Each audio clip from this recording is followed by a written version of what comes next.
Good afternoon, people. This is my friend Steve Barnard. Thanks for having me here. You're welcome. Your first one, huh? You're the first one. Okay. My cherry's getting popped by you, I guess. Today we're going to talk about an iconic song. It's one of my top 10 songs of all time, and it's just, I don't know. It's one of those songs, but it's "The Stroke" by Billy Squier. Okay. Where? How old were you when you first heard it? Or what were you doing when you first heard it? So, when you kind of primed the pump and you were asking about this song, I was thinking about when I know this song. It's got to be the roller rink. Right. So yeah. I'm guessing maybe, remember the roller rink over there by the high school? Oh, yeah. I want to say when it was the Coca-Cola plant back then. Right. Then it became roller rink, and then it went back to Coca-Cola. So I'm guessing, I think the song came out like 81. 81. Maybe? Okay. Yep. And so, not really understanding the controversy of the lyrics and everything. I mean, it's just a banger, man. Just doing laps there with the roller rink. Right on. So yeah, I mean, Billy Squier. This was still, I think, before we had MTV. Right. So it was like a radio song, and I had older siblings. So when like my parents were driving, it was KVAS country music stuff. But when we go somewhere with them, then it was the good music. Right. And Billy Squier was one of the good musicians. Right on. Right? So Definitely. And let's see what else. I'll be editing shit too. Yeah, it's all good.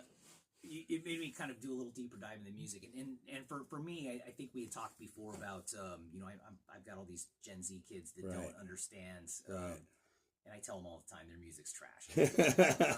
But what kind of music but then of course our music was trash for the generation above us and our grandparents and whatnot. But I do a thing this day in history. Okay. Every day we start class. It's an AP thing on YouTube that I found. Right on. It's a little dated, right? It's more boomer focused, right? But it's got the artists that we grew up with, right? And I'm pleasantly surprised that a lot of them know some of these artists from their grandparents, right?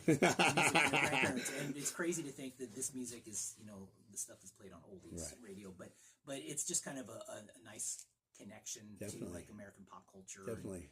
And they usually mix in birthdays of artists or days that they died, or some seminal event like a Woodstock happened on this day or something. And it's just kind of a good conversation starter that makes me think, well, maybe at one time he was cool. Right. So, Billy Squier though, man, that was different, right? It was because iconic it was before song. MTV. Yeah. And I remember, kind of Billy Squier, he came out with a video that must have been like in 85-ish or something, and it kind of ruined his career because he's out there dancing. He wasn't this rock star. Right. It was kind of weird. He got weird. Who's this guy? And I think MTV kind of ruined. Right. You had to look a certain way. I just watched the video, and it's Billy Squier, but he's playing with Ringo Starr is in this band, and there's like 3 other people that I recognized, but I couldn't figure out their name right away, and there's one I found on Spotify where Ringo Starr's singing it, singing The Stroke, and it's a great version of the song. I mean, it's probably the best version I've found of the song. It's a cover with Ringo Starr. Yeah, it's really weird, but it was pretty good. That's different. It was way different. I'm gonna look that up. Yeah, there's like 40 different ones I found on Spotify. And there's some really strange ones. There's some techno ones. There's some bluesy ones. Some instrumental ones. But they all kind of have that signature snare, beat to it at the beginning. That little scratch of the snare or whatever it is. But it's just one of those iconic songs, and it sticks in your head. It sticks in your head. I remember my aunt I'd go over to my grandparents' house, and I'd sneak in my aunt's room and smoke bong hits, and she'd be playing Billy Squier or Tom Petty, some of those early 80s stalwarts, back then, and it's definitely a different time, a much better time for sure. I think so. You look at the different eras of music just in with our generation, right? It was all like FM radio. We didn't see the artist except for if there was like a magazine or something. Exactly. You didn't know what these guys look like. Exactly. Right? or if they played American Bandstand. But most of I think you probably weren't going to see like Billy Squier on American Bandstand. Right. Oh no. So, and then MTV kind of came, and then it was just mostly I think a lot of older white established acts. Right. And then later it kind of became I think it was David Bowie actually. Right. That kind of shamed MTV into playing. Definitely. And then it became more hip hop. It's crazy. Right. Hip hop just has. Now they don't even play any music and videos. Now they don't play any music, right? No. It's weird how MTV is now. But I talked to the students, so again, kind of trying to like music in as a connection with kids. I do this this project as kind of part of our intake. So I work in alternative ed, and we have kind of I guess I don't know, etiquette school type thing for the first 6 weeks before they come into our mainstream program. Is we give some home training. Sure. And I have I mostly do PE with them because I thought I need to burn some energy. Right. And it's kind of fun to throw dodgeballs at each other. So Definitely. we do that. But 2 weeks out of the 6 weeks is I'm doing a language arts type lesson, and I show them Stand By Me, which. I mean, what a great Oregon connection movie. Great, yeah. And about friendships, right? Definitely, but about music. Yeah. Definitely. And, it's all from the late 50s. Right. And, kind of music, if you go back and watch it, and I watch it, again, I'll probably watch this a couple times a year with these kids, but sometimes, if it's on TV or I'm bored, I'll watch it again. But the music just kind of carries the story along. Right, with the narration. And so I do an assignment with them where they have to make, I call it the Cherry Pez collection from remember that line in there about whatever food you'd eat for the rest of your life, Cherry Pez. No Cherry Pez. So they have their own little playlist they come up with, and they have to kind of tie music to events. Nice. Right, in their lifetime that they have. Either pleasant or maybe it's a tragic memory, but one that it forces them to write about. And it also kind of opens them up a little bit. And then the students can kind of see it's like, oh, hey, I like that song too. Right. And then maybe you can kind of form a connection. So, for me, I love music just because the songs kind of give you the feels, right? Totally. But I think that, I might like the stories about music more than the melodies. Right. And, so it was fun when you asked me to do this, and then Billy Squier. It's like, God, I haven't thought of Billy Squier in a long time. So then I go down this rabbit hole, looking at all these Billy Squier songs, and I forgot about the controversy around. Is this rated? Is this a PG-13 audience? It can be whatever audience we want, but it's probably mostly it's going to be un-PG because they're So the stroke about masturbation, right? And, totally. But then I really, then I heard an actual interview from him. He goes, "No, but that was kind of fun. That's everybody's interpretation of a song. The stroke was about stroking your ego. Yeah, it's more of a business standpoint. Yeah, and exactly. I don't know if I kind of like the old one better. That was kind of fun. Definitely. Yeah, he was pulling one over on our eyes. I think they should have taught us by music to learn. I mean, if our history and our stuff was all made into music, we would retain it more, I think. Because look at all songs you hear. Sure. And then you remember right away. Right. I mean, the next day you're singing that song.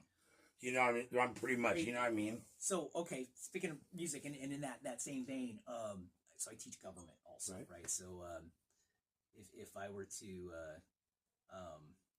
hey, learn about the USA, learn about the country, learn about the Constitution, hey, learn about the Schoolhouse Rock. 1787, I'm told our founding fathers. Yeah. So I make the kids watch that Schoolhouse Rock, and again I tell them, hey, you live in the golden age. When you say make America great, it's pretty fucking great right now, man. You could watch any show you want. You didn't have to wait Saturday morning cartoons to watch Scooby-Doo. I used to own the Schoolhouse Rock, the whole thing.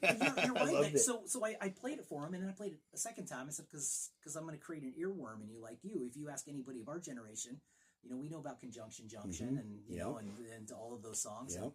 And you don't forget them. Sorry? And you don't forget them. No, you don't forget it. So here, I could just recall those lyrics from like 45 years ago. That you heard, 45 years ago, and you can still remember it. I'm hoping, and again, I think it kind of comes down to your comfort level, teaching music. I think I dropped out of 5th grade band, you know, here at the high school or the grade school back Yeah. then. So I have no musical abilities, but I have an appreciation Oh, yeah. for it. So you know, you want it to be kind of a part of the curriculum, and it should be. I hope that you know, our future hire, you know, maybe we could get like something to set up with the studio, because a lot of the kids have this creative need to kind of put it out there, and you could do a lot of cool things with podcasting or you know, in the language arts arena. Exactly. Is The Stroke, which came out in like 81. 1981, yeah. And, you know, like with me, it's like that movie Dazed and Confused. Yep. It's totally what that song reminds me of, you know, and everybody back then, the stoners in town, and fucking how I became a stoner, basically. Right. Yeah. Well, you know, growing up in this area, I was very, I would say, very sheltered in how I grew up. Very different than a lot of people, but so music was something that a lot of what I listened to was like AC/DC. Right. You know, that is still to this day one of my favorite bands. And so that era of music was really just I loved it because it gave you something. It did. You know, and when this song came out, I mean, I was quite young. Right. I was, I think, maybe 9, 10. Right. You know, and so I really didn't pay much attention until I got a little bit older. Right. You know, and then of course everyone associates that song with, you know, right. You can say jerking off, or you can say all that shit. Okay, whatever. That's you all know? right. So, but that song, the opening to that song it's undeniable. You know it's coming, right? Right. And but doing a little bit of research, you know what that what the message was. Right. You know, and at that age, we have no idea what the music business is all about. Right. You know, exactly. so we're not going to associate it. The music business is the radio for us. It's the radio, you know, so, but I can see where, you know, from a musician standpoint and the business aspect of it later down the road, understand what his message is, you know, and it's one of his most popular songs. Oh, yeah, definitely. Very talented. I love his, you know, and I'll be honest, I listened to it, you know, coming over here and a number of times because once you said it, I was in like the worst. Everybody has went that. Oh, Stroke. wow. Yeah, oh, yes, okay. But I think it does go back to like our heritage and our roots and growing up. Totally. You know, that is the era in which we grew up. I mean, exactly. Both. But rock 80s. You know? 80s rock, yeah, you know, and high school, I mean, parties. Exactly. You know, so as I was thinking back, that song has always been there. Yeah. You know, it's iconic. It's an iconic song. Everybody knows that little snare roll at the beginning of it. Yep. You hear that, you go, okay. Yeah. Okay. You know what's coming. Yep. So I don't know.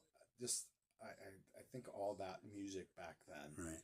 And I just can't get away from it. I can't either. Yeah. I like the new music today. It's different. Mm-hmm. You know, there's this band called Falling in Reverse. They sing a song called Zombie, and it's basically about corporate America. You know, they're beating off of us, you know, and that's basically what the song's about, turning us into zombies, keeping us controlled. Yep. You know, when the governor made drugs legal, basically I went, oh, that's not very smart, you know, and I'm a big drug addict or ex-drug addict or whatever. Right. But I go, that's not smart at all. That's not a good plan. No. You know, it's just like, you know, I see what America is doing a little bit, or the world, but it's probably more of the world. It's happening all over in a sense. You know, they give us our drugs to keep us calm. we'll bitch about it, but we have it so it keeps us like controlled. It's a control thing, you know, which sucks. You know, it's you know, feeding off the weak, you know, and that's not right. You know, it keeps the dollar bills rolling in their pocket. Insurance companies, you all know, those things. Exactly. You know, and it's like with my mom. You know, she had her house insurance canceled for no real reason, you know, but it says in the little fine print they can do that, you know, and shit, and it's because they're old, you know. Same thing with going to the doctor. They don't want to do nothing for you. They really don't, you know. It's stupid. It's lame is what it is, you know. It's not how I was raised, you know, I know that. And it's a sad state of affairs. Whereas, it's not about fixing or solving the problem. It's prolonging the issues so that they can line their pockets. Exactly. You know, this will be a little off topic, but just like that shooting that happened with that CEO of the drug company. Oh, that just happened. I heard something about 2 days ago, yesterday. Wow. On the subway. Oh yeah, that subway. Subway shooting. Yeah. And it was a assassination. Right. But part of what some of the media that I saw was potentially that denial of claims and so on, and how that affects people's lives, or how they're over medicating or whatever it is. Oh yeah. But he was definitely targeted. Whether he was a CEO, somebody made a statement. Right. Yeah. For that very same reason. Exactly. Yeah. Exactly. You know, I understand. I don't condone it, but I understand it. You know, people get pissed off. You push them into a corner. They either fight or flight. Yeah. You know, and I'm the nicest guy in the world. You know, I'm an asshole. Don't get me wrong. I am, but I'm the nicest guy. I'll help anybody. You know, because I know you can't keep what you get. You got to give it away. Got to give it away. You know, and I don't have a lot, but I've got a little bit of time. I can sit there and talk to somebody if they need to talk, or listen. You know, that's the big one. Listening is a big deal for a lot of people. You know, and I haven't had, since me and my ex split up, I haven't had that outlet per se, because I know, you know, I've got enough good friends. I probably could, but I'm not necessarily comfortable yet. You know, I don't necessarily trust the person 100% yet, or to be able to do that. You know, even though me and the old lady are broken up, I can still talk to her. You know, when she decides she will allow me to. You know, but you know, it's. I know you got to give back. You know, and that's been, and I get pissed off, but there's always someone that makes it all worthwhile eventually. You know, I got this one little girl, she's in California, and when I sold to her, but it was because I knew she would get it from somewhere, and at least I would watch her and make sure she's safe. You know, and she was horrible. She had the worst habit in the world. Now she's 2 years sober almost down in California. She had to move away, but that makes me happy, you know, because she would be dead otherwise. You know, simple as that. She'd be dead. You know, so addiction is a very tough deal to navigate today, especially with all the different types of drugs that are out there, the effects that it has on people, especially as we talk about mental health concerns. Oh yeah. You know, those that have some mental health issues, how it exacerbates them, or how the drugs cause their mental health issues and exacerbates them. Exactly. And it is, and I work in that field. Yeah. But I, been sober. March will be 27 years. That's a big deal. And because so, I've known you in both ends, you know, both sides, absolutely. And that's awesome. The gal got 36 years yesterday. Yeah, I read online, you know, and I went, "That's fucking cool." She's a friend of mine. I know exactly she's who you're talking about. Cool. You know, that's cool. You know, she obviously got sober semi-young, like you. You know, which that doesn't necessarily happen that way all the time, but you know, it's cool when I see that. You know, I know that. Because I've quit all the hard stuff. Yeah. Pot is what makes people tolerable Sure. to me, right now. And for, my injuries and stuff, different stuff, it's better medicine than a pain pill. Yeah.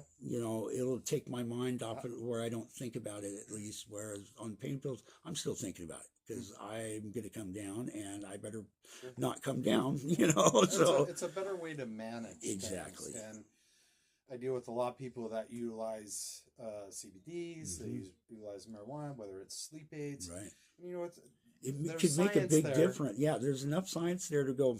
That supports it, Exactly. right? And so sometimes I'm on the fence, but I have to remember that it's not my life and my decisions. Right. It's their life and how it affects them and what is good for them. Now, those that say I use it as a sleep aid and are smoking weed all day. Right. Okay, maybe not the best practice, but that's their... Like with me, I've got a dab habit from hell. But it takes my mind off of it, like right now, and I don't think about it, and until it wears off, and then I'll take another one. But I do smoke recreationally too, but the medicine behind it, it fucking works. Yes. I gave my mom some cream before it became legal. I had my friend at the dispensary when it was all medical, still. She gives me this cream for your skin. And I gave it to my mom. She looks at the sticker on top. Oh, what the hell is that? I said, it's medicated, Mom. And she goes, with what? I said, with pot. And she goes, oh, no, I can't do that. So I took it home, and I used it for a week, and I was going, this shit's bomb. I pulled the sticker off and gave it back to her, and she's praising God, the miracles of this cream. It's like, but it's all psychological a lot, when it wasn't legal, Mom didn't think about it. But I told her the stories about RSO oil. My buddy is like the poster child for it. He's dead now, but he had 38 rounds of chemo and radiation and all this shit. And he lost only 6 pounds the whole time, never got sick, and ate every day. And that's miracle shit there for stuff like that, for sure. Because most likely you're going to get sick off of chemo. Right. You're not going to eat. You're going to lose weight. And this guy barely lost any weight, And that's the stuff I like about it. Because I don't think there's anything that's a cure-all necessarily. There may be, but we don't know it yet, The government probably does, but fuckers, those that created right, exactly. Those that created the cancer can cure it, But it's it works. I put a little bit of my dab that I smoked on. My girlfriend had a burn on her leg, or ex-girlfriend, and I go put some of this dab on there, and in a day it was scab. The scab was ready to fall off. Right. I go, that says something. It says a lot. Really, and I don't know. I use a CBD cream. That's cool. That is made here locally, and with kettlebell sport, my joints, my muscle tissues get beat up. Oh, yeah. And I use it on my works. Shoulders, and I'm telling you, I'll wake up the next day. They used to have a roll-on. It looked like roll-on deodorant up at this dispensary in El Waco, and I bought some one time. And literally, you can swipe it across whatever, and like that area is numb, like right now. It's not debilitatingly numb, but it takes the pain away like instant. It's like, oh, this is miracle shit here. I like this. Yeah. But I'm gonna do a little salve that's like peppers, hot peppers, peppermint, and then pot. I found some guy made some, and it worked really good. It was like that icy hot shit, and it worked tremendously. And it was just CBDs in there with the pot and the peppermint, but the peppers with the hot and the peppermint with the cool, and then the pot to even it all out. And that stuff was really, really good. Really good. But I appreciate the fact that there's people that are making things that is attainable, cost effective. Definitely. And it's very helpful, and they're thinking about, hey, how do we help people that don't want to get hooked on some opiates or pain medications or anything else like that is... Right. It really helps. See, and there's this gal I knew, and she had a bad pill problem. She was smoking like half a roll a day, 50 pills a day, and I helped cure her of that. Well, I'm not gonna say cure because you don't get cured, but I put it in remission for sure. Sure. She's got a hell of a pot habit now, but I dabbed her. I'd give her for the first few days. I would wake her up. Here, take a dab. You know, kind of overdid it on her, but it got her through the hard part of the sickness. Right. You know, to where it was irritable, but it wasn't that bad because nothing's that bad when you're stoned anyway. You know, and she figured that out, and you know, she doesn't do any opiates no more, which is a big deal. You know, absolutely. and she smokes a lot of pot, but that's the least of all the evils out there, really. You know, it just tends to work a little better, Sure. I think. I think if you look at the aspect of when people are, if they're using hard drugs, Right. let's just say heroin, meth, Right. you know, fentanyl, whatever Right. it is, that they're going to go out a lot of times. That just in my experience, you see people out committing crimes Right. so they can get that next fix. Right. You don't see that with Pot. with You don't. with the marijuana Yeah, use, not. right? I mean, You might see, you know, some big thefts of marijuana every once in a while, but nobody gets hurt. You know, Right, fucking right. no guns are even Right, involved. right, You know, they just so, you know, it's all in all, I would say that it's a much better way to go. You know, for a lot of different issues. Right. But I have seen a lot of positive out of it. Yeah. Out of people that go from the hard drug addiction, right. and it's still addiction. It does. It's you still know, addiction. You know, but it's it's a more better crutch to manageable. have. Yeah, definitely. We can use Even that. though coming More off manageable. of pot really sucks too. I remember the one time I tried it. You know, The one time, And- 20 years ago. Yeah, and it sucked. Right. You know, Heidi was pissed at me, you know, because I need some pot. Here, go get some fucking pot. You know, just fucking go. You know, but Yeah. you know, I don't know. It works for me. That's Yeah, all I know. I'm that's- not in trouble, and that's a big deal. Kind of aged out all the other Yeah. crap. Well, I noticed now when the cops came the other. I'm going to press pause on this.